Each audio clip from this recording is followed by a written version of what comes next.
wat op die troon sit en van die Lam. Amen. Die lof en die heerlikheid, die wysheid, die dank en die eer, die mag en die sterkte, alles behoort aan ons God, tot in alle ewigheid. Amen. Goeiemôre liewe gemeente. Baie welkom waar ons vanoggend hier by mekaar is as gemeente en gemeenskap, en dat ons ook die gemeenskap van die gelowiges ook rondom die tafel vandag kan geniet en kan beleef. Mag dit vir julle 'n regtig 'n besonderse geleentheid wees. Ek het net nou daar in die konsistorie gebid en gesê, gewoonlik met nagmaal, wanneer jy die broodjie of die wyn gesluk het, dan is dit mos so warm gevoel in jou maag. In die winter is dit natuurlik lekkerder as in die somer.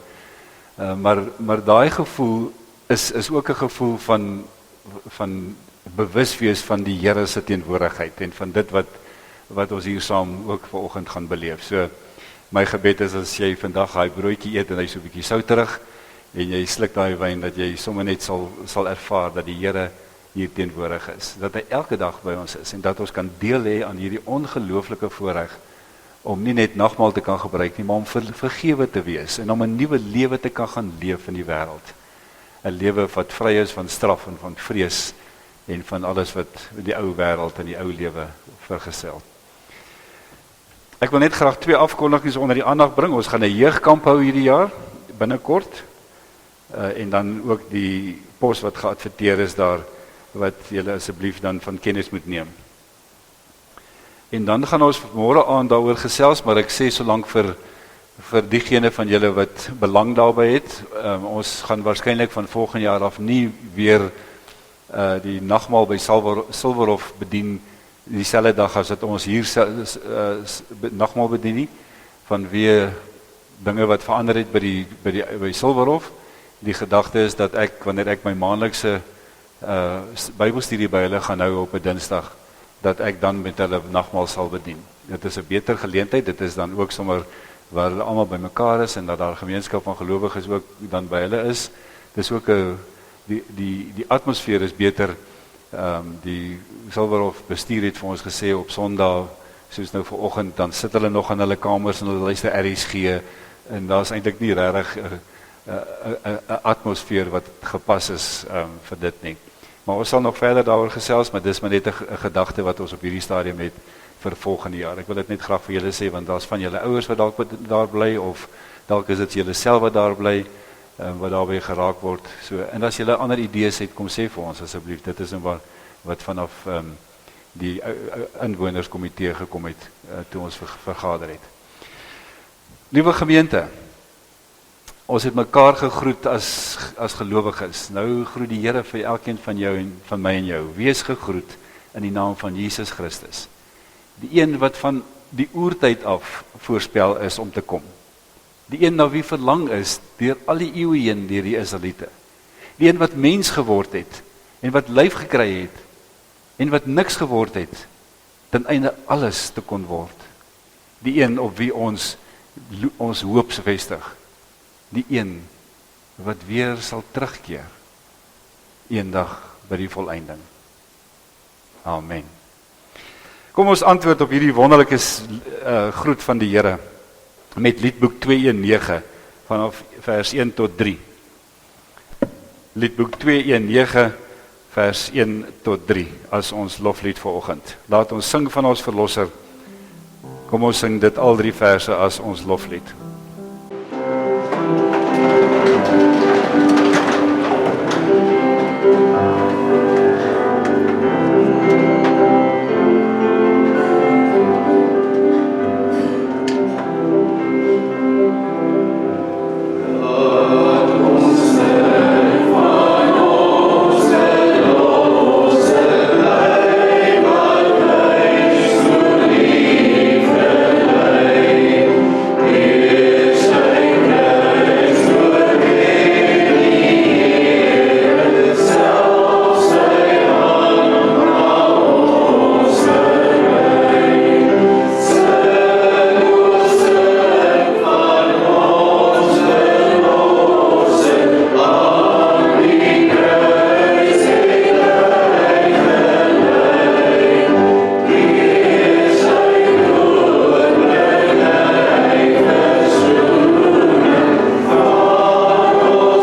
Ons gaan vanoggend lees uit Matteus 25 vers 1 tot 13.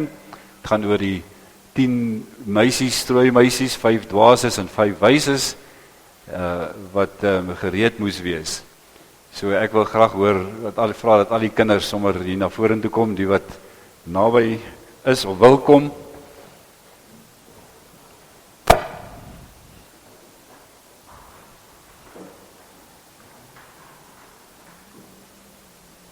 Ons moet net vanoggend versigtig wees dat ons nou nie hier oor 'n ding val nie, né? Okay. Kom staan hierso. Kom ons lekker ver weg. Daar's hy. Hallo, hoe gaan dit met jou? Gaan dit goed?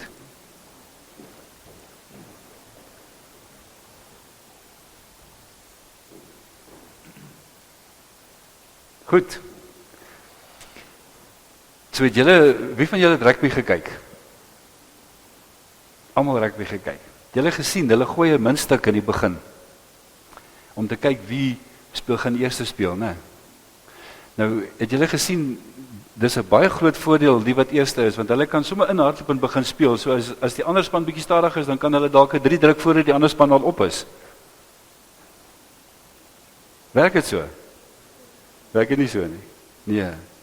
Nee, hulle moet eers wag dat almal daar is sodat hulle gereed kan wees, né? So almal moet gereed wees en dan partykeer is ons dan dink ons nee, maar hulle is nou al gereed, hulle kan nou maar begin. Dan staan die skeieregter nog steeds daar en kyk oral rond, kyk terug, kyk of hulle reg is op hulle regte plekke staan.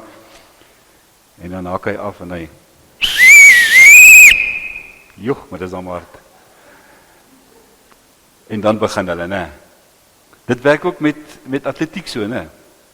Hoekom moet ons almal daar op 'n streep staan en dan moet ons almal gereed wees en dan op julle merke gereed gaan. Hoekom doen ons dit? Weet julle hoekom ons dit doen? Anders kan almal mos maar net hardloop. So hoekom staan ons gereed? Sodat ons almal gelyk kan wegspring, né? En gelyk by die einde kan kom. Vanoggend se teks gaan oor die 10 meisies, strooi meisies. Wie van julle weet wat 'n strooi meisie? Julle weet wat 'n strooi meisie? Nee, wil julle graag strooi meisies wees eendag? Wil julle graag strooi meisie wees by 'n troue? Nee, eintlik nie. Maar jy wil graag self trou, né? Hoopelik. So die 5 strooi meisies, daar was 5 dwaases en 5 wyses geweest. Die 5 wyses het vir hulle lampe gevat met ekstra olie as die olie opraak en die 5 dwaases het gedink nee, wat daai bietjie olie is genoeg, hulle sal regkom. Nou, dit gaan oor gereed wees. So as ons nou vanoggend gaan lees oor die Bybel en ons gaan daaroor gesels, kyk of julle kan onthou wat beteken dit om gereed te wees. Is dit reg? Goed. Daar's hy. Julle kan gaan sit, hoor. Op julle merke gereed. Gaan sit.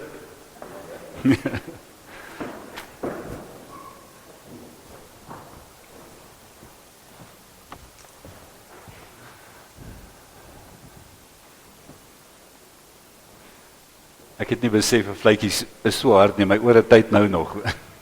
Just like. Ons lees, liewe gemeente, Matteus 25 vers 1 tot 13.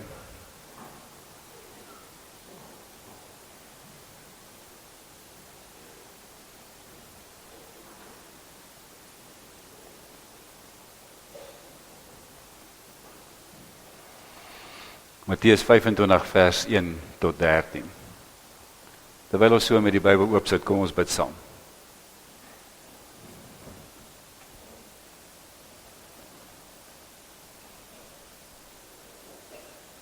Here God,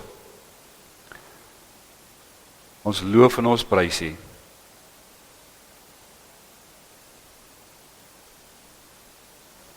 Ons loof en ons prys U omdat U van vroeg af, van die begin af, U seun bestem het om vir ons die verlossing te kom bewerkstellig. Daaroor skryf Johannes baie mooi. In die begin was die woord en die woord was by God en die woord was self God. En hy het na sy mense toegekom en sy mense het hom nie erken en aanvaar nie. Omdat hy dalk so onverwags, ontydig dalk, so anders gekom het. Here Jesus, ons loof en ons prys U omdat U die Seun van God is. Omdat U gekom het om vir ons te kom wys op aarde, wat dit beteken om te leef in die koninkryk van God. Wat dit beteken om die volheid te kan lewe wat U in gedagte gehad het vir ons. Dankie dat U die lydingspad gestap het, dat U aan die kruis gesterf het, dat U bloed gevloei is. En al is dit die ergste lyding waarna ons kan indink. Loof en dank ons U, Here, want dit het vir ons die lewe gebring. Dit het ons kom vrymaak. Dit het ons kom vergewe. En dit het vir ons kom verseker van U ongelooflike liefde vir elkeen van ons.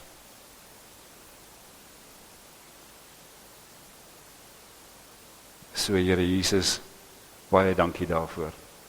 En dankie dat ons as gemeente vanoggend aan die tafel deel daarvan kan hê. Dat ons iets daarvan kan smaak, kan proe. As daar die sout in ons mond is, dan weet ons dat ons die sout van die aarde is. En as daar die wyn deur ons maag gaan, dan weet ons dat ons anders leef in hierdie wêreld. Dan weet ons dat U bloed gevloei het vir ons, om vir ons die ware lewe, volwaardige, volbloed mens te maak. Dankie daarvoor. Dankie dat U in die wysheid vir ons U Gees gestuur het, om vir ons te help om te leef. Om vir ons te begelei, om altyd oral by ons te wees. En om ook vanoggend die woord vir ons te openbaar.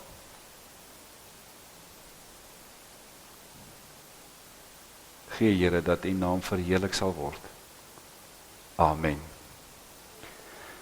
Matteus 25, ons lees daar vanaf vers 1 tot 13, dis die tweede profetiese rede. Ekskuus, die derde ene, daar's 4 van hulle. En dis nou die gesprekke na Jesus nou met die Fariseërs 'n gesprek gehad het, so vanaf vers 1 af. Dan sal dit met die koninkryk van die hemel gaan soos met 10 meisies wat hulle lampe gevat het om die bruidegom te gaan inwag. 5 van hulle was onverstandig en 5 verstandig. Die onverstandiges het hulle lampe gevat, maar nie ekstra olie met hulle saamgevat nie. Terwyl die verstandiges saam met hulle lampe ook nog olie in houers gevat het. Toe die bruidegom lank wegbly, het hulle almal vaak geword en aan die slaap geraak. In die middel van die nag was daar 'n geroep: "Hier kom die bruidegom, gaan hom tegemoet." Toe staan al die meisies op en maak hulle lampe reg. Die onverstandiges sê toe vir die verstandiges: "Gee vir ons van julle olie, want ons lampe gaan dood." Maar die verstandiges antwoord: "Nee, daar's nie genoeg vir ons en vir julle nie. Gaan liewer winkel toe en koop vir julle olie." Terwyl die onverstandiges olie gaan koop het die bruidegom gekom. Die wat gereed was, het saam met hom ingegaan na die bruilof toe en die deur is gesluit. Later kom die ander meisies ook daar aan en roep: "Meneer, meneer, maak vir ons oop." Maar die bruidegom antwoord: "Ek sê vir julle, ek ken julle nie. Waak dan, omdat julle nie weet op watter dag en uur dit sal gebeur nie." Nou, liewe gemeente, is jy gereed? As ons nou soos die rugby of met 'n atletiek wedloop by die wegspringplek moet staan, in ons blokke reg om weg te spring, is jy gereed? Ons is elke dag, is ons in verskillende omstandighede, moet ons gereed wees. Ons moet gereed wees om saam in ontbyt te eet, ons moet gereed wees om werk toe te gaan betyds. So daar's baie geleenthede waar ons gereed moet wees. So om gereed te wees, net die beginsel om gereed te wees, is iets wat in elke dag van ons lewe en elkeen van ons relevant is. Maar ons weet ook, en baie van julle sal kan getuig daarvan, dat ons ook baie maklik uitstel. Uitstel tot later is mos vir almal 'n probleem. Want daar's 'n mite wat ons glo, dat daar's nog altyd nog baie tyd. Nou met sommige dinge is daar baie tyd, nee, ek sê partykeer vir my kinders, want dit hardloop nie weg nie, so wees geduldig en wees rustig. So sommige dinge is dit so dat daar nog baie tyd is. Maar met ander dinge is daar net nie meer baie tyd oor nie. En met ander weet ons net nie. En die teksgedeelte van vanoggend gaan oor gereed wees. Juis omdat ons nie weet wanneer of selfs hoe Jesus gaan terugkeer nie, gaan dit in hierdie gedeelte dan nou spesifiek oor die gereed wees. En as sou ons dink dat ons gereed is, dan moet ons miskien net vir so 'n oombliekie dink aan Jesus se eerste koms en 'n gedagte aan Israel. Dis vir my altyd verstommend as ek dink aan Jesus se koms en veral wanneer ons nou oor 2 weke in Advent begin, dan dink ek altyd, hoe het hulle dit nie verstaan nie? Hoe het hulle dit nie raak gesien nie? Dit is vir ons dan nou so duidelik dat hy die Messias was. Hoe kan dit wees dat die Jode tot vandag toe nog steeds nie raak sien dat die Messias wat hulle verwag het al die eeue heen het gekom nie? Hoe is dit moontlik? Daar's dan soveel tekens en wonders. Hulle het nie die Messias herken toe hy in 'n stal in Israel gebore is nie. Maar terwyl ons so dink oor Israel, moet ons dalk ook vir mekaar sê, sou ek en jy hom herken het? Sou ek en jy hom herken het as hy op 'n dag skielik verskyn het? Gaan ek en jy hom herken as hy vandag en môre of oormôre verskyn? Of gaan ons sê, vals Christusse, ons is mos gewaarsku daaroor, daar sal ons altyd vals Christene wees. So onverwags, so anders as wat ons dit voorstel, of selfs dit anders wil hê. So kan ons Israel altyd so maklik kwaadlik neem, omdat hulle hom nie herken het nie. Dirkie Smit, afgetrede predikant van die Kaap, het eendag geskryf en gesê, in sy ou kinderbybel het daar gestaan, niemand het eers probeer om vir hulle plek te maak nie, want hulle het nie geweet dat daardie jong vrou die moeder van die seun van God sou word nie. En dan skryf hy en hy sê, in die kinderbybel klink dit so asof Israel, ag shame, hulle het nie geweet nie. En as hulle geweet het, sou hulle vir hom plek gemaak het. Maar sou hulle? Want hy so onverwags, so totaal anders, vreemd gekom. Wie sou kon dink dat die Messias, die koning van die aarde, die koning van Israel, in 'n krib sou gebore word, deur 'n maagd? Dit sou tog sekerlik deur 'n koningshuis wees, in 'n paleis. So dit is baie relevant vir my en jou, om ook vir ons vanoggend te dink en te vra, sou ons hom herken het? En miskien nog erger, sal ons hom herken wanneer hy eendag terugkom, as hy vandag of môre kom. En dis die belangrike punt wat hierdie gelykenis van Jesus oor sy tweede koms vir ons wil kom vertel, oor die vraag om gereed te wees. En soos Israel so onkant gevang word, mag ons dalk ook onkant gevang word. Want die tyd en die plek en die manier, miskien die gedaante oor hoe hy sou verskyn, kan so onverwags anders wees dat ons letterlik hom nie herken nie. En dis waaroor die gelykenis gaan. Daar's 'n tweede vraag wat hierdie gelykenis wil vra, wat ons eintlik moet inlees daar. En dit is oor die vraag oor hoe is 'n mens gereed? Want baie min van ons sal twyfel dat 'n mens gereed moet wees vir die koms van Jesus Christus. Maar oor die hoe gaan daar baie verskille wees. Soos wat daar oor die eeue baie verskille was. In die eerste en tweede eeu het Augustinus gesê, die manier hoe jy gereed moet wees is om heeldag Bybel te lees. Tot hulle agtergekom het, maar dit werk ook nie vir altyd nie. Party mense moet werk ook. Party het gedink 'n mens is gereed deur jouself te onttrek in 'n grot of in 'n klooster en daar te wag vir Jesus om te kom. En toe kom hulle agter, maar dit werk ook nie.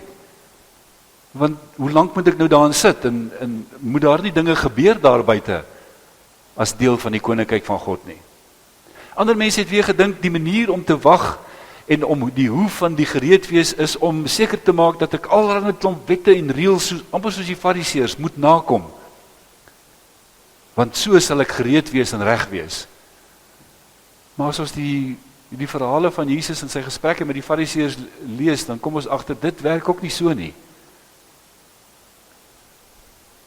Ander dink weer, mens moet maar net tot bekering kom, dan jy jou versekeringspolis het jy gereël, so jou polis wat die lewe na die dood betref, het ek nou gereël, en nou sien ek 'n konsultant vir die lewe voor die dood, sodat as ek dood gaan, my gesin ook versorg, so ek het 'n versekeringspolis vir my lewe, en ek het nou sommer ook tot bekering gekom, dan het ek 'n polis vir my dood. Dan weet ek ook dat ek veilig is, wanneer ek gaan doodgaan. Intussen kan jy maar net leef, en kan jy maar net aangaan. Intussen moet jy maar net wag tot die dag wat dit gebeur, dat jy of doodgaan, of dat Jesus weerkom.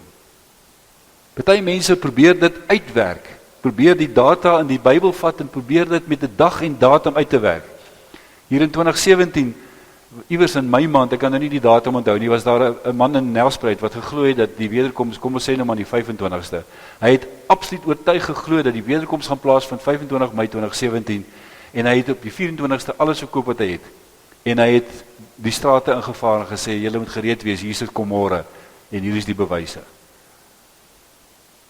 Die tragiese was, die volgende môre moes hulle vir hom help om net weer klere en kos en 'n dak oor sy kop te kon gehad het. Ek weet nie wat het nou van hom geword nie, maar hy is ook nie die eerste nie en ek kan jou sê, hy gaan ook nie die laaste een wees wat gaan wonder en gaan probeer uitwerk en wat gaan probeer verklaar en profeteer om te sê, Jesus kom môre of oormôre.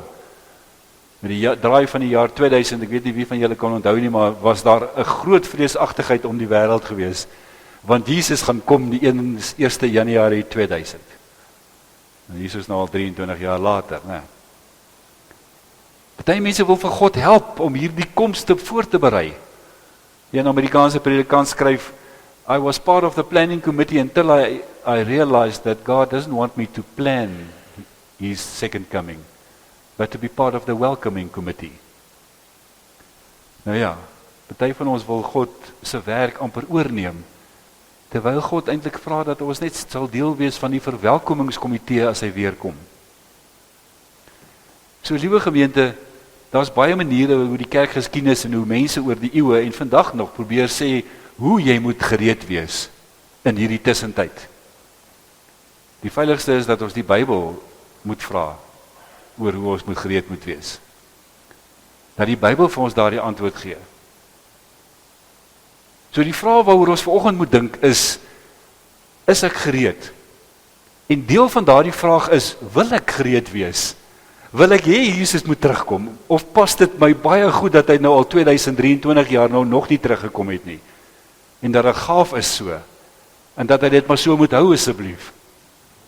Kan ons saam met Johannes in die Openbaring sê, kom Here Jesus, kom gou. Maranatha. Wil ons sê, hy moet terugkeer? By amper sê, vergeet die vraag of ons gereed is, wil ons sê dat hy moet terugkom? As ons daai antwoord op hierdie vraag wil gaan soek in die Bybel, dan kom ons by Matteus 25 uit by hierdie gelykenis. En hierdie gelykenis gaan oor 'n bruilof in Israel. Nou die bruilof in Israel is natuurlik heel anders as wat ons bruilof is. Daar's 'n paar ooreenstemmings, die strooimeisies is redelik standaard dieselfde. Maar die tradisie in Israel was dat die bruilof was 'n weeklange oefening gewees. En die rede waarom die bruidegom in hierdie verhaal getalm het, is omdat hy nog besig was om die bruidskat te onderhandel by sy bruid se ouers. En dit blyk dat daar 'n probleem moes gewees het, want hy vat bietjie langer as wat hy gedink het hy gaan vat. Daarom is die 5 meisies onkant gevang. Die meisies dit was 'n baie geëerde posisie gewees, om enigstens gevra te gewees het, om jou strooimeisies, of in die geval nou, die meisies te wees, wat die pad moet verlig, vanaf die bruidskat, vanaf die huis van die bruidegom af, na waar die bruidegom sou plaasvind. En dit is normaalweg dat dit waarskynlik in die aand sou wees, want die onderhandelinge sou plaasvind, en dan sou hulle nou in die aand gaan, daarom het die meisies die lampe gehad. En die idee was dat hulle dan nou langs die pad hierdie lampies moet opsteek, en dan moet juig, en jubel, en bruilofsfees hou, en dat hulle dan saam in die bruilofsaal ingaan. So hierdie gelykenis kom vertel vir ons dan wat hier gebeur het. En dit is alles messiaanse terme, sodat ons die koneksie kan maak met Jesus Christus. So hier kom ons dan, en ons lees hierdie verhaal van waar Jesus dan nou vertel van hierdie bruilofsfees, en dat hierdie meisies nie voorbereid was nie. En laat ons mekaar mooi verstaan, hulle was baie gretig. Daai meisies sou vir niks op aarde die troue wou mis nie. Is nie asof hulle nie wou gehad het, die bruidegom moet kom nie. Hulle was baie gretig om daar te wees, maar hulle was nie, die hoe was verkeerd. Hulle het nie reg laat geskied aan die bruidegom en die bruid se partytjie nie. Daarom dat die bruidegom dan aan die einde vir hulle sê, ek ken julle nie. Hy het hulle geken, maar dit is 'n Joodse spreekwoord gewees om te kan sê, ek het eintlik geen erg meer aan julle nie. Julle het nie julle eervolle posisie gestand gedoen, deurdat julle voorbereid was om vir ons te ontvang en vir ons die strooimeisies te wees nie. Mens moet ook nog verstaan, dat as jy hierdie verhaal lees, 85, tussen 75 en 85 na Christus, dan in 'n tydperk waarin die Jode gewag het dat Jesus moet terugkeer, en begin wonder het, nou maar, wanneer gaan hy terugkeer? Want die Jode en die disippels het almal geglo dat Jesus sou terugkeer in hulle tyd, in hulle leeftyd. Jesus het gesê dat die koninkryk van God gaan kom voordat nog in julle leeftyd. So weer eens het hulle nie verstaan en gesnap presies wat bedoel Jesus daarby nie. Hulle wag maar net dat hy moet terugkeer en kom. En die eerste plek waar ons begin lees, waar die disippels al hoe meer begin besef, dit gaan nou nie dalk gou gebeur nie, is wanneer jy 1 Tessalonisense lees, wanneer Paulus begin skryf en sê, moenie niks doen en wag vir iets nie. Begin werk. Luther het gesê, as ek weet dat Jesus môre kom, plant ek vandag 'n boom. So gereed moet 'n mens wees. So as jy nou dit in daardie konteks verstaan, dat die Jode waarskynlik gedink het, Jesus gaan nou vinnig terugkeer, en hier kom hierdie verhaal oor die gelykenis oor die 5 meisies, die 5 dwaase en 5 wyse meisies, dan wonder ek, wat het hulle daarin gelees, en hoe het hulle dit verstaan? En hoe verstaan ek en jy dit, liewe gemeente? Verwag ons nog vir Jesus? Wil ons sê hy moet kom? Is ons gereed? En die tweede vraag is, hoe is ons gereed? Kom ons hanteer die eerste vraag. Is ons gereed? Nou, om gereed te wees, beteken nie net om tot bekering te kom, en aan te gaan met jou lewe, en te sê, wel, my polis is gereed, so Jesus kan nou maar kom, ek is gereed, as hy kom is ek reg, intussen gaan ek aan met my lewe, en alles wat daarmee saamgaan. Ook soms verkeerde goed wat daarmee saamgaan. Ongelukkig is dit hoe baie mense dit sien. Bekering word dan in so 'n mate soort van 'n voorbereiding, 'n polis om vir myself iets vir die lewe na die dood voor te berei. So ek is gereed, alles is reg. Die tweede ding wat ons met die gereed wees moet verstaan, is dat gereed wees beteken ook nie net om op te daag nie. Ek kan nie maar net opdaag en sê, hier is ek is reg nie. 'n Soldaat wat na die grens toe gaan of na 'n oorlogsveld toe gaan, kan nie net opdaag en sê, hier is ek is gereed nie. Hy moet sekerlik 'n geweer hê. Hy moet ook sekerlik patrone hê. Hy moet ook sekerlik weet hoe om daai geweer te laai en te skiet. En dis wat met die 5 dwaase meisies gebeur het. Hulle het opgedaag, gretig, wil graag deelneem aan hierdie bruilofsfees, maar nie gereed nie. Nie gereed met dit wat nodig is om reg te kon geskied aan wat daar gebeur het nie. 'n Dokter kan opgelei wees en langs die operasietafel gaan staan, maar hy moet nog 'n skalpel in sy hand kry voordat hy kan opereer. So daar's 'n sekere verantwoordelikheid wat daar by ons lê, om nie net op te daag nie, maar op 'n manier op te daag, voorbereid op te daag, sodat ons gereed kan wees. Die 5 dwaase meisies was nie voorbereid nie. Die fout was nie dat hulle nie opgedaag het nie. Die fout was nie dat hulle nie gretig was nie. Die fout was dat hulle dit nie wou laat doen en gebeur op die manier soos wat dit gebeur het nie. Hulle het gedink, die hoeveelheid lampolie wat hulle het, is meer as genoeg, ons kan maar rustig daar gaan staan, langs die pad, ons sal betyds wees. Mense kan amper sê, hulle wou nie die bruidegom laat kom het op die manier hoe die bruidegom gekom het nie. Hulle was met afwagting daar, maar hulle was nie gereed vir die tyd en die manier hoe hy gekom het nie. Hulle het die oomblik verkeerd gelees. Die oomblik, die kairos oomblik, het hulle verkeerd gelees. Die tweede vraag waaroor ons moet saamdink, liewe gemeente, is die hoe van ons gereedheid. Die hoe van ons gereedheid is. En soos ek nou gesê het, as ons die vraag wil beantwoord, moet ons nie na een of ander ding gaan gryp, wat weer 'n volgende stel reëls en wette is nie. Ons moet vir die Bybel gaan vra, wat sê die Bybel, hoe moet ek gereed wees? En op hierdie vraag het Jesus vir ons baie antwoorde gegee. Ons soek soms vreeslike moeilike antwoorde in goeters, en baie moeilike dogmatiese gesprekke oor goed. Maar dan staan Jesus se antwoorde in sy woorde so duidelik vir ons, dat ons die antwoord daarin opgesluit lê, en dat ons dit eenvoudig mis. Kom ons begin by 'n paar antwoorde. As Jesus vir ons leer bid, dan sê hy, laat U naam geheilig word, laat U koninkryk kom en laat U wil geskied. Wel, is dit nie maar hoe ons gereed moet kan wees nie? Is dit nie die antwoord op die hoe van die gereed wees nie?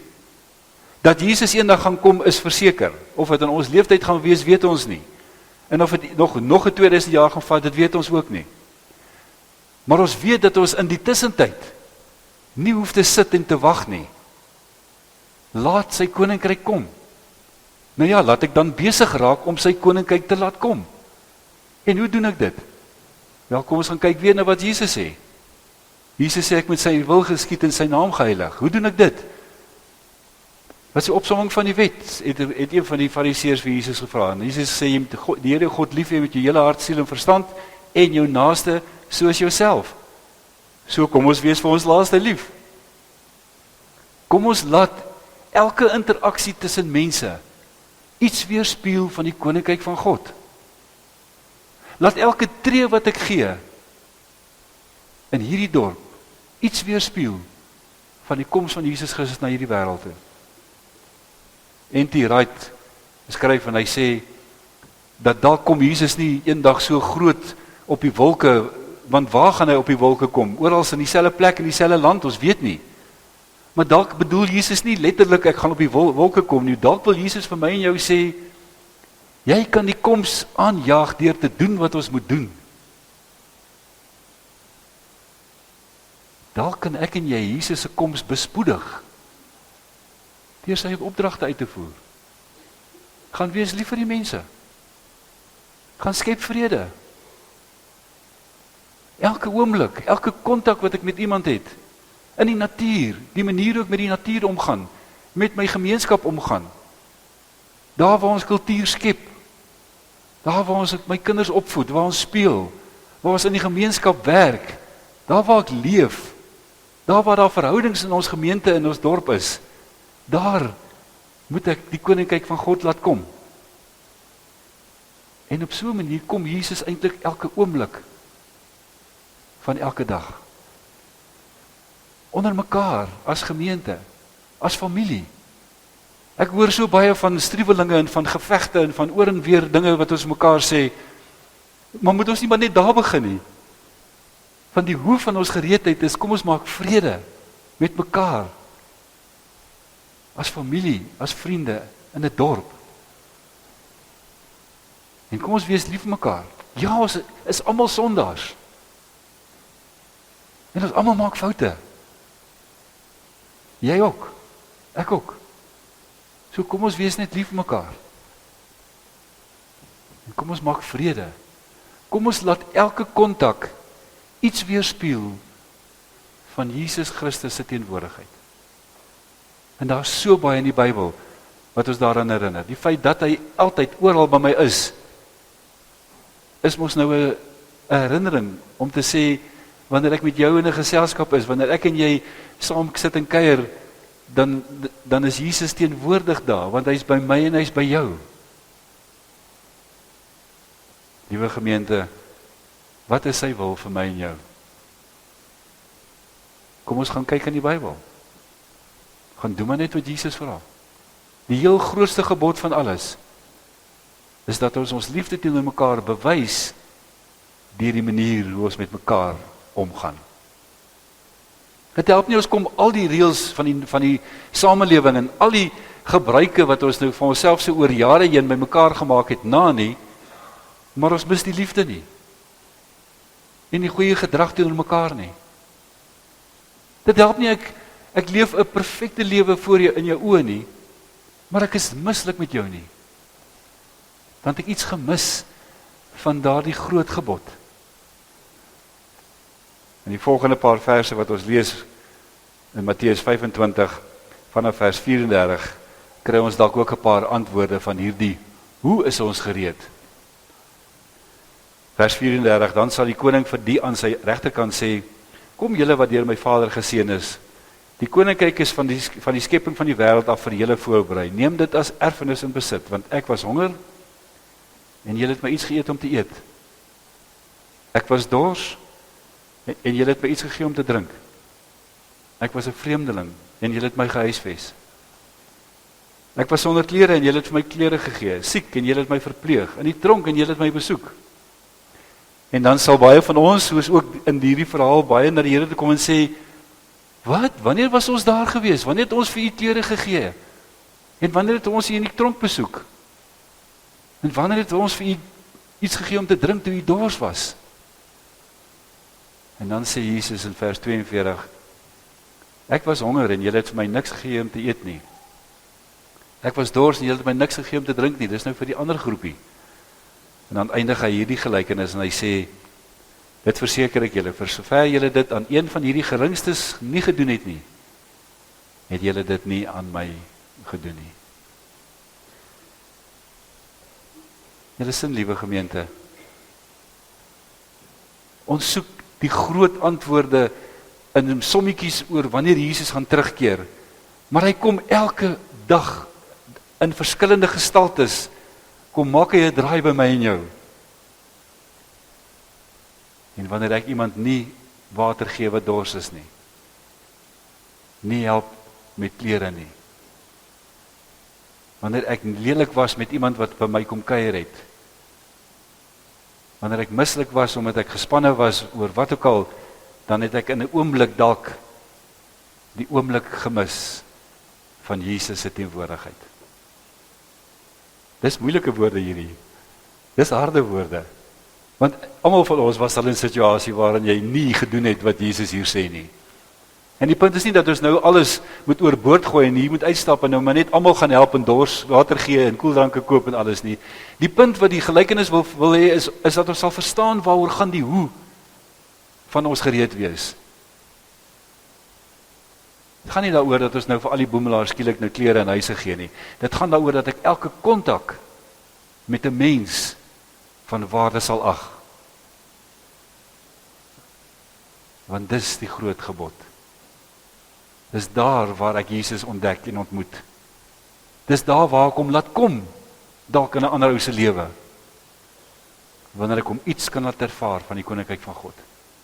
Wanneer ons vrede maak as broers en susters, dan kom Jesus daar in daai gesin. Want dis daar waar die koninkryk van God gekom het. Martin Luther het gesê, die wêreld is vol van God. En alle steegies voor die deur vind jy vir Christus. Moenie na die hemel gaan en sê, ag, as ek ons Here en God tog net kon sien, hoe sou ek hom nie alle moontlike dienste bewys nie? As jy my wil dien, sê die Here, moenie onder die engele na my soek nie. Ek sal in jou huis kom. Jy sal my honger en behoeftig sien. Maak net jou oë oop. As jy my wil lief hê, betoon liefde aan jou naaste. En toe sluit hy af, ja, ons soek hom waar hy nie te vind is nie. Hy het uit die hemel neergedaal, maar ons wil daarheen opstyg. So liewe gemeente, die gelykenis wat ons vandag gehoor het, gaan oor gereed wees. Is ek en jy gereed? Maar dis maar een deel van die vraag. Die een deel van die voorbereiding vir die wederkoms. Die tweede deel, wat ek dink dalk die belangrikste is hoe is ek en jy gereed vir die tussentyd waarin ons leef? En dat ons die tyd moet gebruik, want die hoe bepaal hoe ek elke dag gaan lewe, en hoe ek in verhoudings met mekaar gaan wees, hoe ek die minste moet wees in elke situasie. Ons kan soos die diensmeisies, kan ons opdaag eendag wanneer hy weer kom, opgewonde wees dat Jesus kom weer, maar heeltemal onvoorbereid. En as ek so na Jesus se gesprekke met die fariseërs en met sy disippels na kyk, dan lyk gereed wees vir my om baie aktief besig te wees met hierdie wêreld en die manier hoe ek en jy met mekaar omgaan, dat ons die koninkryk van God kan laat kom in elke kontak, in elke geleentheid. Hy verskyn aan elkeen van my en jou in daaglikse ontmoetings, 1000 kere, baie keer ongeleë plekke. En hy sal in die komende jaar ook na ons toe kom. Of dit sy finale koms is, dit weet ons nie. Maar hy sal by elkeen van my en jou 'n draai maak. In elke dag se situasies. In klein kontakkies, in klein geleenthede. Selfs deur mense. Kom ons wees nie net gereed nie, maar kom ons daag op met die olie, voorbereid om die koninkryk van God te laat kom. Amen. Here, baie dankie dat U vir ons u woorde opgeteken het. Ons het Paulus se briewe wat wonderlik is en vir ons die teologie leer. Maar u evangelies vertel ons hoe u op aarde geleef het. En gee vir ons 'n prentjie van hoe ons kan leef op aarde. Hoe ons in die tussentyd kan leef. En trouwens, dalk selfs u koms kan aanmoedig, kan bespoedig, wanneer ons die koninkryk laat kom, in my huis, by my werk, hier in die dorp, daar waar ek in die tuin en in die gemeenskap besig is. Here, maak ons oë oop, om u raak te sien, om u te erken. Al is dit onverwags, dalk selfs ongeleë, help ons om u raak te sien, en die geleentheid, die kairos oomblik, raak te lees. Net dalk, kom iemand anders tot bekering, deur my liefdestaak, en deur my vrede. Bekragtig ons as gemeente, Here. Seën ons as gemeente. Gee dat ons, elkeen wat hier is, 'n reuse verskil sal maak in hierdie dorp, en daar waar ons werk. Net omdat ons aan u behoort en aan u gehoorsaam is. Dankie vir so baie wat gebeur, vir so baie wat weliswaar gehoorsaam is en 'n verskil maak. Here, ons bid ook dat u sal vrede bring by almal wat hartseer is en wat seer het en wat wag, wat amper kan bid en vra vir uitkoms. Ons bid, Here, dat u vir hulle sal troos en bemoedig met u teenwoordigheid. Dankie dat ons lewe en alles in die hande kan oorgee, want u is in beheer. Ons loof en prys u daarvoor. Amen. Liewe gemeente, ons gaan nou oor om die nagmaal te bedien.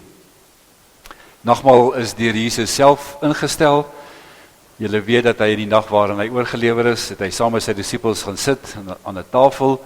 Eintlik het hulle gelê.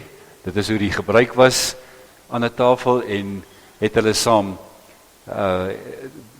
met sy disippels het hulle in die bovertrek geëet, brood geëet, en hy het gebreek en hy het die Vader gedank, wyn geskink vir hulle, en vir oulaas nog probeer leer oor wat aan die gebeur is.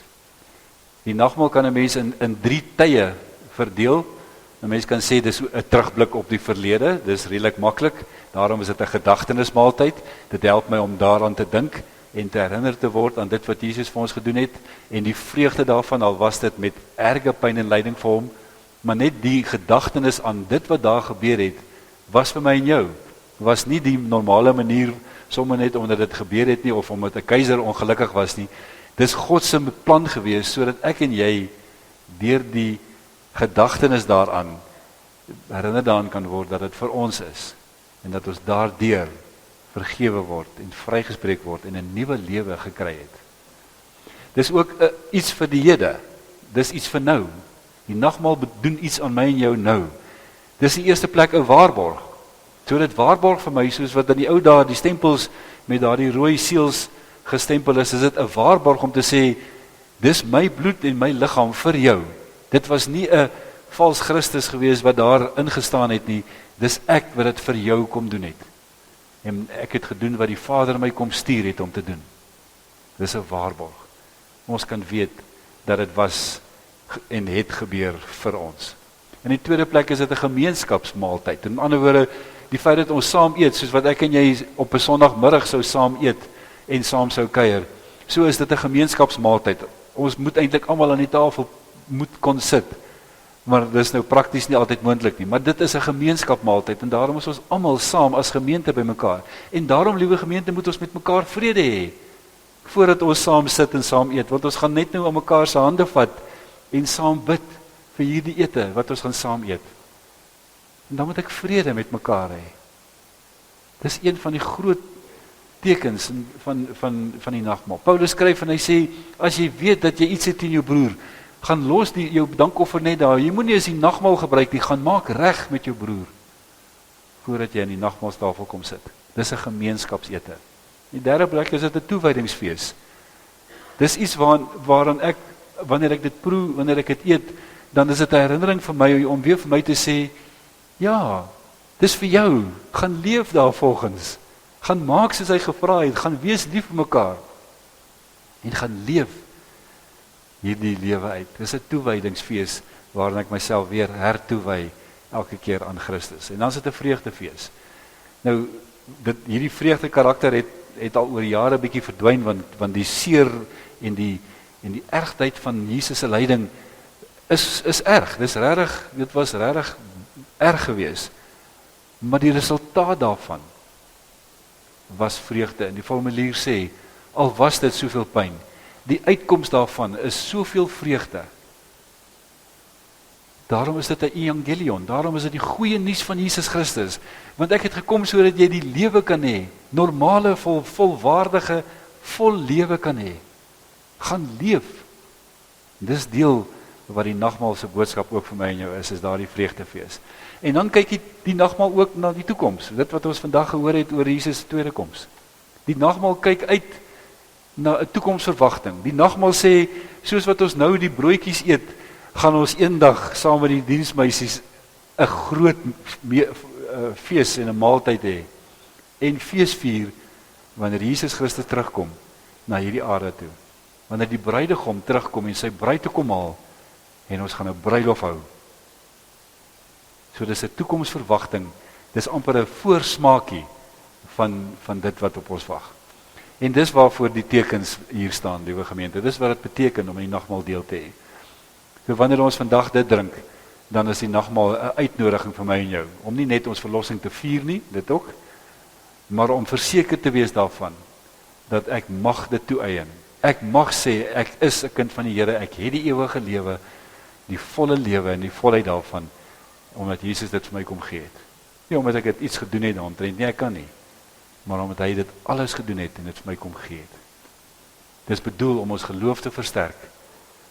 Dis bedoel dat ons as gemeenskap van gelowiges ons verhouding met mekaar en met die Here kan verdiep en kan versterk. Kom ons sing liedboek 295 vers 3, terwyl die tafel gereed gemaak word, en dan gaan ons voort met die nagmaal.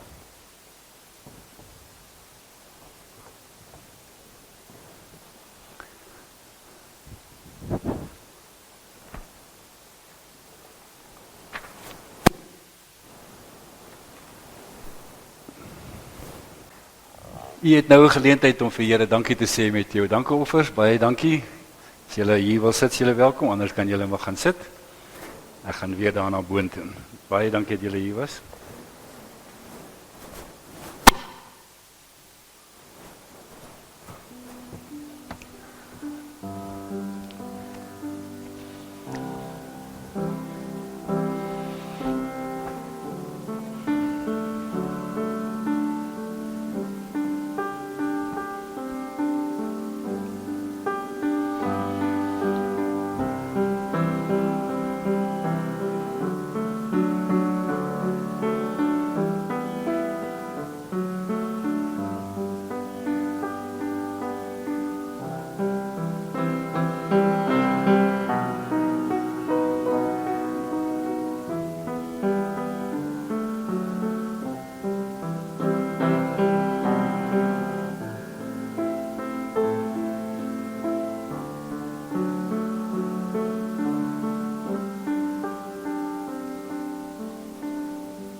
Goed, liewe gemeente, kom ons eindig ons diens, kom ons sluit af met Vonk 277 as ons slotlied vir oggend. Kom ons sing dit tot eer van die Here.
Liewe gemeente, die genade van ons Here Jesus Christus, die liefde van God, die gemeenskap van sy Heilige Gees en van ons onder mekaar sal met ons wees vir altyd.